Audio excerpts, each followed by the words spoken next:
بسم الله الرحمن الرحيم عن جابر رضي الله تعالى عنه قال قال رسول الله صلى الله تعالى عليه وسلم من استطاع منكم أن ينفع أخاه فلينفعه رواہ مسلم۔ نبی کریم صلی اللہ علیہ وسلم نے ارشاد فرمایا، جو شخص اپنے بھائی کو فائدہ پہنچا سکتا ہو اسے چاہیے کہ وہ اسے فائدہ پہنچائے۔ دوستو، مسلمان کو فائدہ پہنچانا اور اگر انسانیت تکلیف میں ہے تو انسانیت کی مدد کرنا، کسی بھی طرح سے ان کے کام آنا، یہ اللہ کے یہاں بہت پسندیدہ ہے، اور نبی کریم صلی اللہ علیہ وسلم نے بارہا اس کی ترغیب فرمائی ہے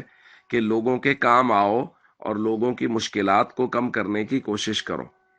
اس لیے ہم سب کو چاہیے ہم اپنے ارد گرد دیکھیں، ہمارے ارد گرد اگر کوئی شخص مشکل میں ہے اور ہماری کوشش سے وہ آسانی کی طرف آ سکتا ہے تو ہمیں اس کی کوشش کرنی چاہیے۔